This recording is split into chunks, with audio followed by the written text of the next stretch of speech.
सुंदर आशील स्वनाम धन्य जैसा नाम वैसा गुण है,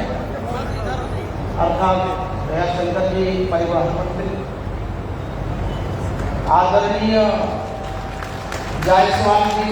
प्रभारी मंत्री और पूरा मंच, जिसे मैं समृद्ध मंच कह सकता हूँ, आध्यात्मिक पृष्ठभूमि पर धर्म के वृक्षारोपणों को करने वाले, भारत की सभ्यता और गौरव का वर्धन करने वाले भारतीय जनता पार्टी के तमाम मंत्री, एमएलसी, राज्य मंत्री और तमाम किस्म के जिलाध्यक्ष, पूर्व अध्यक्ष, मंडल अध्यक्ष और सभी वरिष्ठ कनिष्ठ कार्यकर्ता महानुभाव, संचालक महोदय, हमारे बीच में मंडलायुक्त तो वाराणसी कमिश्नर साहब, जिलाधिकारी डीआईजी साहब और तमाम एसएसपी प्रशासन के सभी वरिष्ठ कनिष्ठ सुजन, हमारे मंच पर आदरणीय विपिन जी और एमएलसी साहब, संसद साहब, पत्रकार दीर्घा में अपने कार्य में संलग्न जनपद के और मंडल के, केंद्र के सभी सम्मानित पत्र प्रतिनिधि, पत्रकार बंधुओं, यहाँ की रक्षा और सुरक्षा में लगे हुए सुरक्षा अधिकारीगण तथा प्रभु श्री राम के चरणों के प्रति अनुराग रखने वाली, भारत के भूखंड पर पूर्वांचल की धरती से पधारे हुए सभी आस्थावान आबाल वृद्ध नर नारीजन और विशेष रूप से सिद्धपीठ हथियारा मठ के 900 वर्षों से संलग्न गुरुजनों के परिजनों पर चलने वाले सभी चरणानुरागी भक्तजन, श्रद्धालु, मैं बहुत ही प्रसन्न हूं, इसलिए भी कि वेद संवाहक राम की परंपरा, बद्री और केदार की उस पवित्र धरती जहां गंगा ने जन्म लिया, जहां यमुना ने जन्म लिया, जहां पर 21 करोड़ देवता जहां की मिट्टी में बसते हैं, ऐसी ही मिट्टी से वर्तमान भारत की उस गुरुसा को, जहां पर धर्म का अपमान, जहां पर वेदों का अपमान, जहां पर गीता और रामचरितमानस का अपमान हो रहा हो, ऐसी स्थिति परिस्थिति में उस मिट्टी से निकले हुए यानी जन्मे हुए अवतार आदरणीय योगी आदित्यनाथ जी महाराज, जिन्हें राष्ट्र भारत के भविष्य के अंदर देखा जा रहा है, जिनमें हम सब लोग भारत का भविष्य देख रहे हैं और मैं बहुत कुछ भाव लेकर यहाँ पर खड़ा हुआ हूँ, मगर मेरे भाव यही मौजूद होते हैं। जब योगी आदित्यनाथ जी मां के चरणों में नमन कर रहे थे, तब मैं समझ गया ये सब योगी आदित्यनाथ का नहीं, बल्कि भगवान के श्री राम के चरणों के भक्त का चरण है।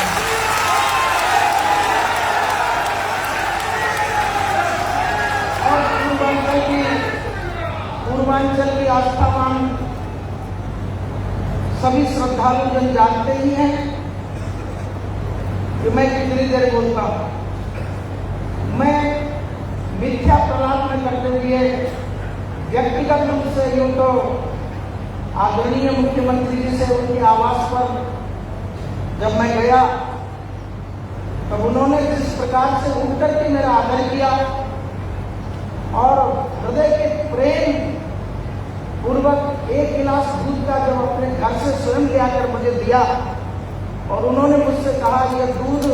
सामान्य दूध नहीं बल्कि ये उस गाय का दूध है जिसका दूध मैं कई वर्षों से पीता हूं। आपको ये भली भांति मालूम है मैं घर से बाहर निकलने के बाद भी जल ग्रहण नहीं करता, मगर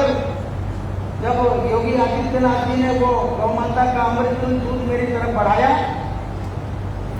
तो सच बताऊं मैं 19 साल की उस संकल्प को भूल गया। मेरे मन में दो भाव पैदा हुए, एक तो संत प्रसाद दे रहा हो, मैंने शास्त्रों में पढ़ा था प्रसादस्तु प्रसन्नता, जीवन को प्रसन्न करना हो तो संत का प्रसाद सिरोधार्य कर लेना चाहिए। और दूसरा मेरे मन में आया जब आदरणीय योगी जी ने कहा कि ये दूध मैं बहुत दिनों से पी रहा हूं, तब मेरे मन में आया कि भवानी इस दूध को मत छोड़ो, इतनी बड़ी गद्दी इसी दूध से तो मिली।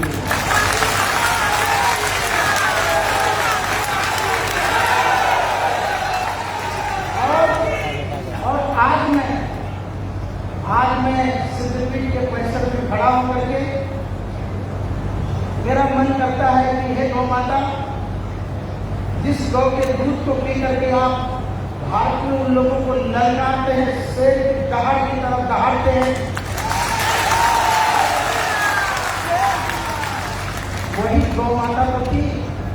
जिसके आशीर्वाद से राजा दिलीप के घर में रघु का जन्म हुआ था।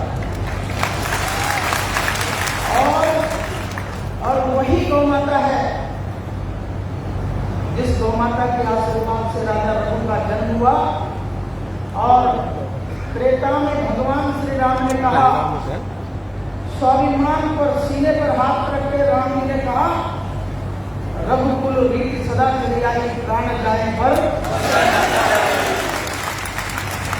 मैं उस गौ माता का भी नमन करता हूं कि जिसका दूध योगी आदित्यनाथ जी पीते हैं। मुझे तो लगता है वो गौ माता नहीं, मुझे तो वो लगता है शेरनी है जिसके दूध पी करके ये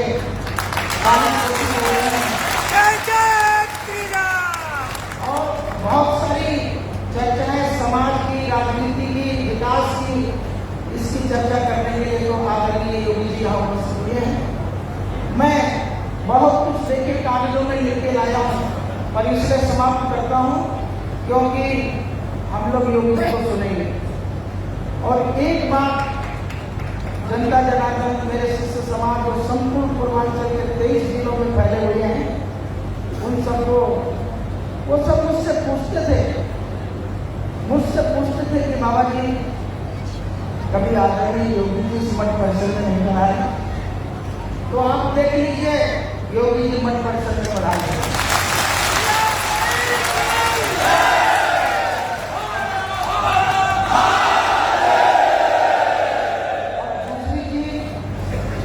दूसरी चीज मैं, क्योंकि मैं भी तो संत हूं, सुना जाता है निशाना हो देव की बात,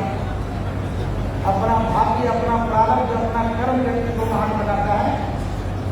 मगर उसी में भले ही चांद धरती को अपनी रोशनी से आलोकित करता हो,